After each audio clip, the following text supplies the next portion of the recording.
hora de Karl Marx, no dia 17 de março de 1883, o grande parceiro e amigo Friedrich Engels disse a seguinte frase: para Marx, a ciência era uma força histórica motriz, uma força revolucionária. Portanto, Marx era um revolucionário, mas um revolucionário pautado no conhecimento. Ou seja, a força revolucionária tem uma base no conhecimento, é a formação da consciência pela teoria e pela prática. Tá? E o Marx, desde a juventude, ele mostrou isso. É um grande leitor, leu o que tinha de história, literatura, filosofia, economia, né? Isso desde a sua juventude, né? Até a sua morte. Tanto que aos 19 anos de idade, quando ainda estava na faculdade, ele publica um romance e uma peça teatral. Ele escreve um romance e uma peça teatral. E quando você lê esse romance, você percebe a riqueza literária que vem dos gregos até a última literatura do século XIX. Tá? Então isso mostrou uma vasta cultura, uma grande erudição de Marx, que vem desde os pensadores gregos aos últimos nomes do iluminismo do século XIX. Bom, tudo isso serviu para formar uma base do pensamento marxista, ou do pensamento de Karl Marx. Né? E aí, o grande filósofo francês Henri Lefebvre destaca pelo menos 7 influências que vão formar esse pensamento de Karl Marx. Primeira, né, a influência dos economistas ingleses, os clássicos, como Smith, David Ricardo e Jean-Baptiste Say, principalmente na questão do trabalho como gerador de riqueza. Tá? Segunda grande influência, toda uma construção nesse período do Renascimento ao Iluminismo, de que a natureza é uma realidade objetiva, que ela pode ser conhecida. E, obviamente, o Marx vai trazer esse debate para a realidade social, o conhecimento da realidade social.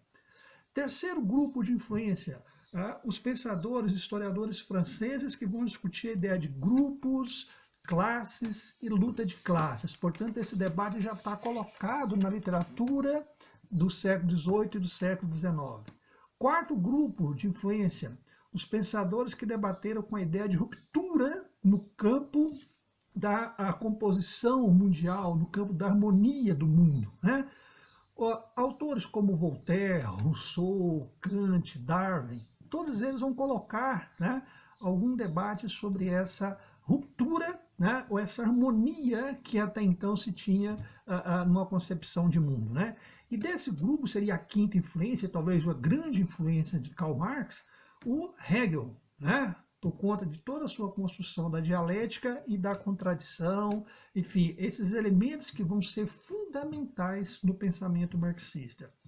O sexto grupo de influências foram os socialistas franceses, né?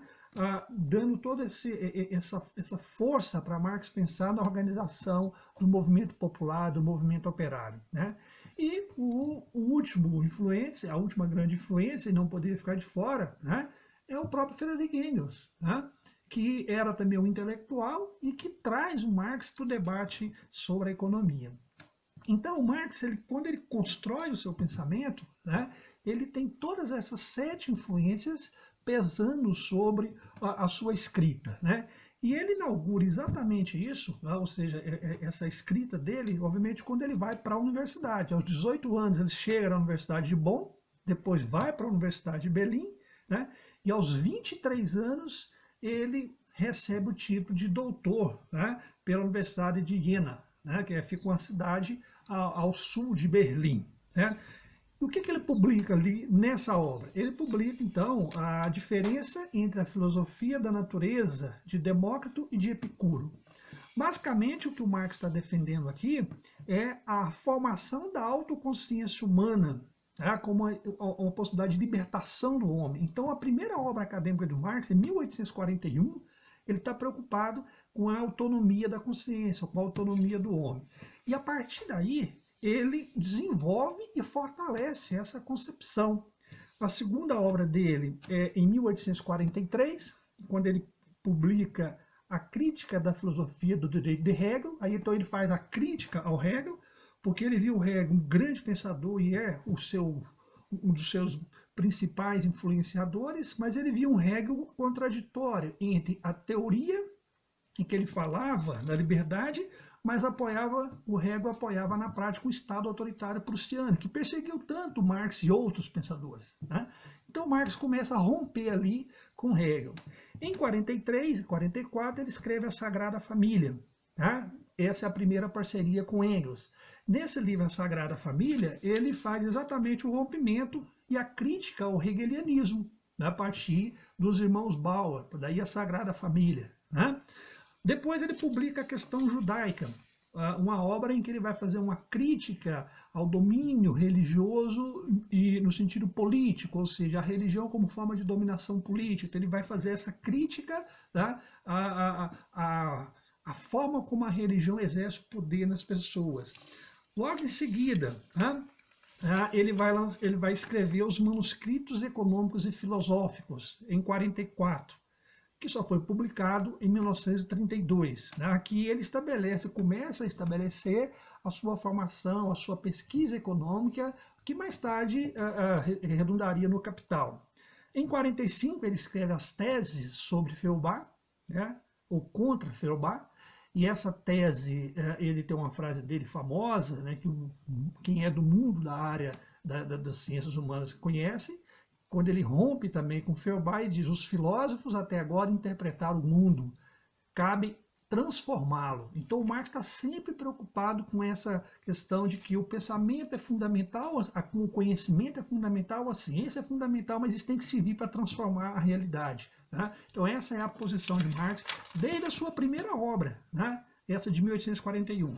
Depois ele vai para a segunda parceria com Engels, que é a ideologia alemã. Eles escrevem essa obra entre 1845 e 1846, né? Que também só foi publicada em 1932. Depois ele vai para um debate muito particular com o Proudhon, que era um grande pensador na época, onde ele vai criticar a teoria de Proudhon no livro A Miséria da Teoria. E em 48, né, o Marx publica então aquela obra que talvez seja a mais conhecida, ou pelo menos a mais popular, e também em parceria com Engels, que é o Manifesto Comunista. Eu queria chamar a atenção aqui agora, veja bem, em 41 até 48, 41 quando Marx publica a sua tese de doutorado, e 48 quando ele publica o Manifesto Comunista com Engels, nós estamos falando de um período de 9 anos, ou seja, um período de 41 a 48, o Marx nesse momento está com 30 anos e publicou 9 obras de repercussão. Tá? Ou seja, 9 obras que vão ter algum reflexo no pensamento daquela época e até hoje. Tá? Isso ele está com 30 anos. Depois ele muda um pouco a sua obra e ele vai fazer 2 trabalhos sobre a condição política e social da França. Em 1850 ele publica A Luta de Classes na França, em que ele analisa todo aquele momento da Revolução de 48, e depois em 52 ele publica o 18 Brumário de Luiz Bonaparte, em que ele faz uma análise, né, do golpe de Luiz Bonaparte na França. Depois ele retoma a discussão agora econômica, né? Ele vai para a discussão econômica, né? Em que ele publica, em que ele escreve e prepara os chamados manuscritos econômicos. Então a década de 50 ela vai ser a década da produção econômica de Marx. Né? Ele começa com esses manuscritos econômicos, conhecido como os Grundrisse, obra que só vai ser publicada em 1939. Na sequência, em 1859, ele publica Para a Crítica da Economia Política, né? Que é um prenúncio do Capital. E em 1867 ele publica o primeiro volume de O Capital. Né? Então repare bem que esse período entre os anos 50 e 60, o Marx está centrado na pesquisa e na produção da análise da economia. No primeiro, se a gente observar a primeira fase da produção dele até aos 30 anos, ele está muito mais no campo da filosofia, do debate político. Agora ele entrou no debate econômico. Ainda em vida, o Marx publica mais um trabalho sobre a França, que é a Guerra Civil na França, em que ele analisa a Comuna de Paris. Né? Bom, essa é a última obra que o Marx vai publicar em vida, porque o segundo volume do Capital, ele continua fazendo a pesquisa, obviamente, do seu trabalho, que vai ser o segundo volume do Capital, que só vai ser publicado em 1885, portanto, 2 anos depois da morte, e o terceiro volume em 1894, ambos publicados pelo Friedrich Engels. Né? Então, se a gente observar esse período, são 4 décadas de produção acadêmica, tá? Marx produziu 15 obras, considerando o Capital apenas como um, ou seja, em 3 volumes mais uma obra. Então, Marx produziu 15 obras de repercussão, de grande impacto nas ciências econômicas, né? Na sociologia, na filosofia, na história, na geografia, na economia, na educação. E ainda, se a gente lembrar que nesse período todo, o Marx escreveu inúmeros artigos, cartas e manifestos na Alemanha, na França, na Inglaterra, nos Estados Unidos. Então ele era um camarada extremamente ligado ao que estava acontecendo com aquele mundo que ele vivia, que era o mundo de auge de um capitalismo liberal, né? E ele foi estudar tudo isso e foi entender tudo isso. E aí ele escreveu. Então ele passou uma vida trabalhando, tá? Produzindo obras que pudessem entender um pouco o funcionamento daquele período. Né?